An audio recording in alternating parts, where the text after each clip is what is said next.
Kung wala pa tayo sa krisis ngayon, malamang ay papunta na tayo doon. Magsisimula na ang panic. Kasi for sure nakakalat na agad sa social media ang balita na paubos na ang natitira nating supply ng petroleum products. Mapapansin na unti-unting lumuluwag ang traffic kasi marami ng mga sasakyan ang hindi na magamit dahil natatakot na maubusan ng gasolina sa daan. Limitado na yung mga supplies na maide-deliver sa mga palengke at mga supermarkets. Magsisimula ng mag-hoard ang mga tao. May mga factories na magsasara. Mahirap na ring umorder online dahil wala namang mga magde-deliver. May pera ka man, wala ka namang mabili. Posibleng magkaroon ng mga looting at mga pagnanakaw. Possible na mag-declare ng state of emergency ang government natin.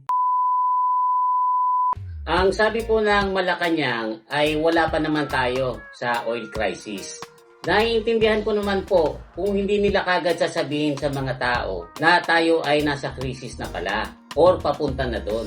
Kasi para hindi magpanik ang mamamayan. Pero guys, yung napakabilis na pagtaas ng mga presyo ng petroleum products, especially sa diesel na umabot na sa 100 pesos mahigit ang 1 litro, ay very obvious naman na hindi yan normal. Kung wala pa tayo sa krisis ngayon, malamang ay papunta na tayo doon kung hindi huhupa ang tensyon sa Iran. So, naisip niyo na ba kung ano yung mga posibleng mangyari sa loob ng 30 days or ng 1 buwan kung sakaling 1 araw magising na lang tayo na ubos na pala ang supply natin ng gasolina at diesel? So, yan po ang pagkukwentuhan natin ngayon, yung mga posibleng senaryo sa loob ng 30 days. Day 1 hanggang day 3 ay magsisimula na ang panic. Kasi for sure nakakalat na agad sa social media ang balita na paubos na ang natitira nating supply ng petroleum products. Trending agad yung mga pictures at videos ng mahahabang pila sa mga gasolinahan. Mga sasakyan na nagbabaka sakaling baka pagpa-full tank at yung iba nga ay may dala pang mga extra containers. Pero dahil naninimot na lang ang mga gas stations, yung mga nasa hulihan ng pila ay hindi na mabebentahan. For sure na maraming magagalit. Lalo na yung mga hindi nagpatay ng makina at nag-e-aircon pa habang nag-iintay sa pila. Mapapansin na unti-unting lumuluwag ang traffic kasi marami ng mga sasakyan ang hindi na magamit dahil natatakot na maubusan ng gasolina sa daan. O yung iba naman, nire-reserva na lang yung sasakyan nila for emergencies. May mga public transport na hindi na makakabiyahe. Kaya maraming mga estudyante, mga empleyado, ang walang masakyan. Yung ibang mga naka-EV, diretso pa rin ang buhay. At yung mga wala namang EV, gagamit na lang yan ng bisikleta, e-bike, at karamihan ay matyaga na lang maglalakad para lang marating yung mga destinasyon nila. Day 4 to 7, mas ramdam na ngayon ang epekto nang wala nang mabiling gasolina at diesel. Hindi lang yung transport ang apektado, kundi pati logistics na rin. Kasi limitado na yung mga supplies na maide-deliver sa mga palengke at mga supermarkets dahil hindi naman magamit yung mga delivery trucks. So ang result ay magkakaroon ng shortage ng gulay, prutas, bigas at iba pa mga basic needs. At dahil dyan, magsisimula ng mag-hoard ang mga tao. Pero magugulat sila na napakataas na ng presyo, lalo na yung mga basic needs. Natatandaan nyo ba nung pandemic, nagkaroon ng shortage sa face mask? Umabot sa 100 pesos ang isang face mask na supposed to be 5 piso lang. Pagdating naman po ng day 8 to 14, mararanasan na natin ang economic shock. Dahil sa second week na walang gasolina at diesel, may mga factories na magsasara.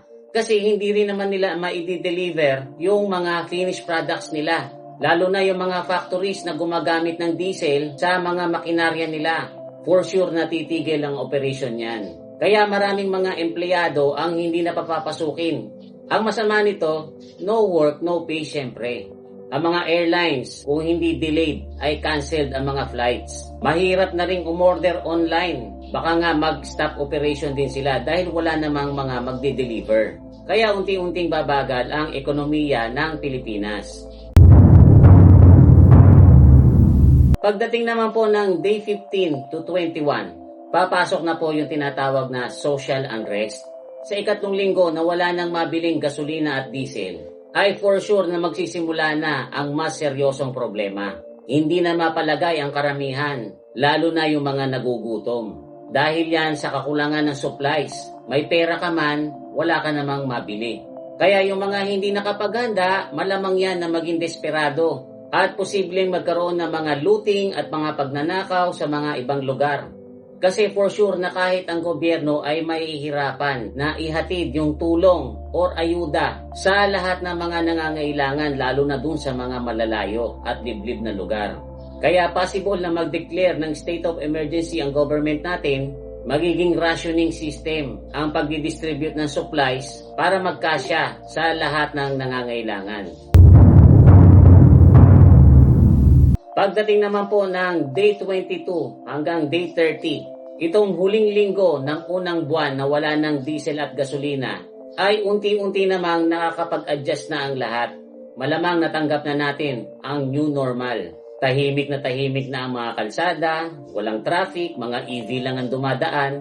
Mas marami yung mga naglalakad, mga nagbibisikleta, o kaya naman mga naka-e-bike. Marami na ring tao ang nagsisimulang magtanim sa mga garden nila. At yung iba naman na walang garden kahit sa paso ay dumidiskarte.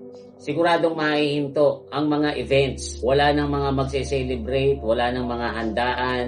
Merong mga bukas na restaurant, siguradong wala na dyang eat all you can.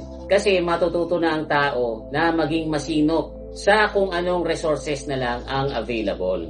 Pero huwag kayong mag-alala, ang mga Pinoy ay likas ng matitibay, very resilient. Kasi magaling tayong mag-adapt sa sitwasyon. Paalala lang guys hindi naman sa tinatakot ko kayo. Ito po ay napagkukwentuhan lang. Mga posibleng senaryo lang naman ito kung hindi matitigil ang gulo sa Iran at kung patuloy na hindi malayang makaraan yung mga tankers dun sa Strait of Hormuz. Sa ngayon, sabi nga ng gobyerno natin, ay wala pa naman tayo sa oil crisis. Pero nagbubuo na sila ng Oil Crisis Committee just in case. So, ang payo ko lang ay maging alerto, laging manonood ng news, at syempre hindi naman masama na maging handa. So, yun lang guys, I hope na nakatulong itong konting kwentuhan natin. Kung meron po akong mga nakalimutang sabihin, meron kayong mga gustong idagdag, meron kayong opinions o suggestions, ay pwede nyo po yung ilagay sa comment section natin sa baba. Huwag nyo na pong kakalimutang mag-like at saka mag-share. Muli ito po si Kuya Mikmik na nagsasabing, palagi kang lamang, pag marami kang alam. Bye-bye!